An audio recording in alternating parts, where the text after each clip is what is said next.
말씀하신 김건희 여사 리스크 관련된 인물이 김경률 비대위원, 이수정 교수 이런 분들인데 태도가 확 바뀌었습니다.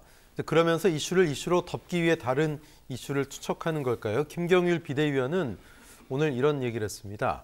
정신대문제협의회, 정대협의 보조금 문제 등등 그리고 여러 의혹을 제기를 했는데요. 매일 사퇴의 압력을 받고 있어서 언제 마무리할지 몰라서 하나 더 정대협 보조금, 자부담 입금이 없었고 당시 강남 고급 아파트가 평당 700이었는데 노무현 시민센터가 평당 2,100이었다. 의혹 제기를 했죠. 민주당의 날 고소하라 이렇게 얘기했는데 글쎄요. 김경률 비대위원이 왜 저런 얘기를 했을까요? 민주당 입장에서는 좀 경각심을 갖고 당황스러울까요? 어떻게 보세요? 의혹을 의혹으로 덮는다 뭐 그런 차원은 아닐 거예요. 그런데 김경률 비대위원이 지난번에 마리 앙뚜아네트 설화 이후로 네. 워낙 보수 쪽 그런 데다가 특히 이 용산과 가까운 사람들로부터 공격을 많이 받았단 말이에요. 네. 당연히 그만둬라. 비대위원회에서 그만둘 뿐 아니라 마포구에서 출마.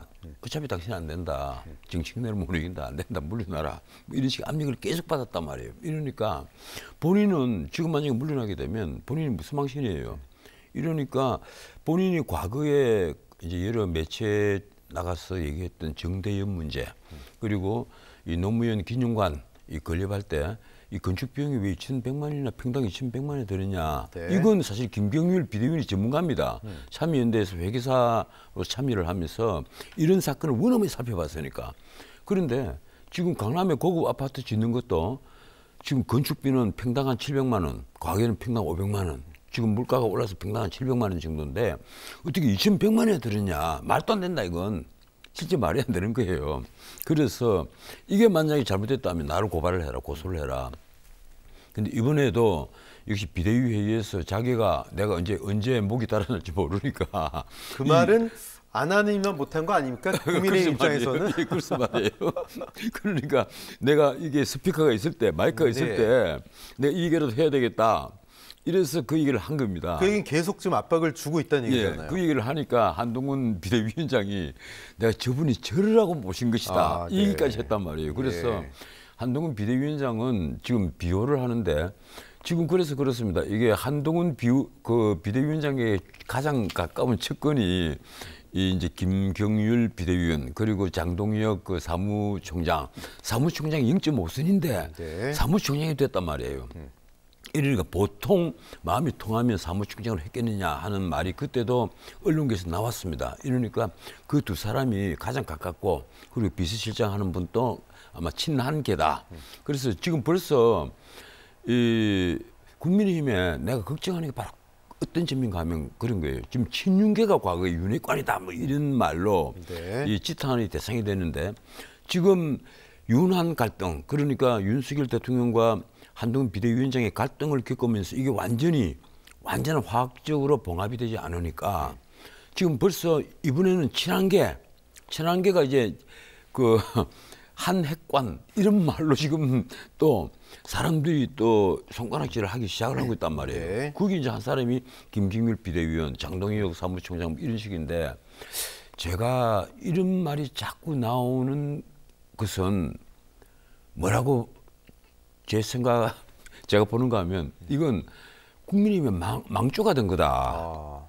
선거를 앞두고는요 정말 분열하면 안 됩니다. 윤핵관이 어디 있고 한핵관이 어디 있습니까? 모두 다 한마음으로 해서 무조건 이기는 공천, 이기는 선거를 해야 되고 그래서 제가 늘 강조를 해드렸습니다.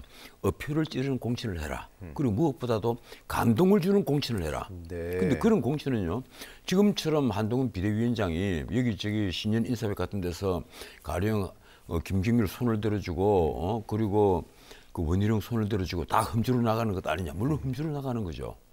저도 이번에 사실 YTN에 그 뉴스 앵커를 했던 호준석 씨요. 호준석 씨가 대변인 구로 같은 험지에 출전하겠다. 이인영 의원 잡겠다고 그러는 이걸 거죠? 보면서 깜짝 놀랐어요.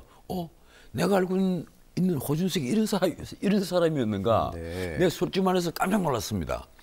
이런 깜짝 놀라게 해주는 것이 어표를 찌르는 공천이란 말이에요. 그리고 어표를 찌르는 출전. 그런데 그렇지 않고 이것이 그 한동훈 비대위원장이 가령 용산의 세력과 대립을 하면서 내가 찍어 누르서라도 내 공천을 하겠다. 이런 식으로 만약에 국민 눈에 비친다면 모두 다 망해버립니다.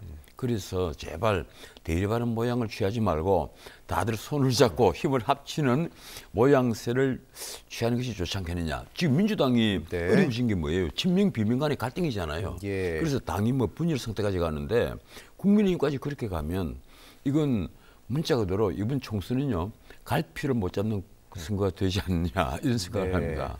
근데 김경률 사퇴 압력이 있다는 거 아직도 언제 그만둘지 모른다 본인이 그런다는 건 당내에서 가장 가까운 측근이니까 한동훈 위원장을 좀 흔들려는 그런 세력들이 있는 겁니까 움직임이? 이런 게 있는 거예요. 정치판에 오랫동안 있었던 사람은 정치판에 적어도 한 4, 5년만 때가 묻어도 사람이 뻔뻔해집니다.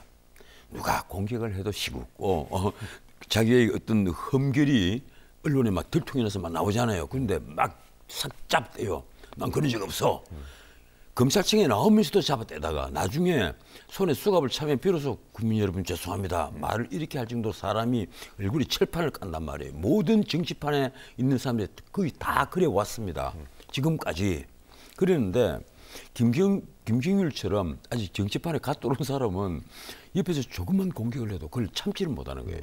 우선 자존심이 상하고 자기가 그 자기 직역에서 나름대로는 탄탄하게 명성을 쌓아왔는데 참지를 못한 거예요. 파르르 하는 거죠, 말하자면. 예, 가령 이런 게 있습니다. 내가 열심히 내 일을 해가지고 막 돈을 이만큼 벌었잖아요. 근데 내가 정치판에 나가는데 어느 날 신문에 왜 김경률은 그렇게 돈이 많으냐 이런 식으로 누가 공격을 해버린단 말이에요. 그러면 거기에 대한 변명을 제대로 못하는 거예요. 나는 열심히 일해서 돈을 벌어서 세금도 다 냈고 그리고 저축을 했다. 쓰지 않고. 이런 말을 하면 되는데 그런 말을 하는 것 자체가 굉장히 자존심이 상하는 거예요. 그 이제 한 예를 제가 든 건데 뭐 김경률 씨가 그렇다는 게 아니고 근데 그런 식으로 아주 합법적으로 해명할 수 있는 것 자체도 자칫하면 그것이 뭐 자기가 엄청나게 부끄러운 일을 한 것처럼 그러니까 멘탈 관리가 안 되는군요, 말하자면. 안 되는 거죠.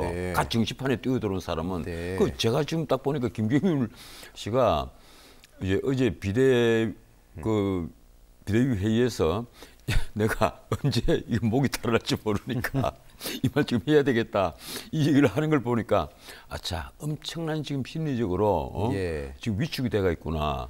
권영세 전 장관이 이런 얘기했어요. 한동훈 위원장, 김경률 비대위원 정치 초보여서 그런 실수들이 나오는 것 같다. 말에 있어서 그것도 좀 일리가 있는 얘기일까요? 제가 보기에 그 한동훈 위원장은 이 정치를 즐기는 스타일은 맞는 것 같아요. 이 정치가 체질에 맞아요. 그런데 이분이 나는 조금 뭐 액션을 취하고 말을 하고 하는 것도 한 템포만 조금 늦춰줬으면 하는 이제 그런 기대를 갖고 있습니다. 조금만 늦춰주면 국민들이 좀 더 신뢰감을 가질 수 있다. 그리고 김경률 씨는 지금까지는 나는 잘해왔다고 생각을 해요. 그런데 좀 더 그 성부사 기질을 나는 발휘할 때 제대로 발휘를 해라. 아무데나 성부사 기질을 발휘를 하고 또 그리고 어디 비유를 할 때도 한 번 정도 좀 생각을 해 보시라. 근데 지난번에 김건희 여사를 마리 앙뚜아네트에 비유한 것도 아주 잘못됐지만 거기에다가 비유를 하면서 썼던 여러 문장 표현들은 제가 보기로는요. 그건 마리 앙뚜아네트에 대한 지식도 부족했을 뿐 아니라 아주 잘못된 거예요. 그래서 그럴 때는 저는 그래서 생각합니다. 물론 사과는 했습니다만 좀 더 진솔한 사과를 하고 내가 그때 실언을 했습니다. 정말 죄송합니다. 하고 이 매듭을 좀 빨리 지었어야 되는데 그걸 조금 그게 좀 늦었다 그런 생각을 합니다.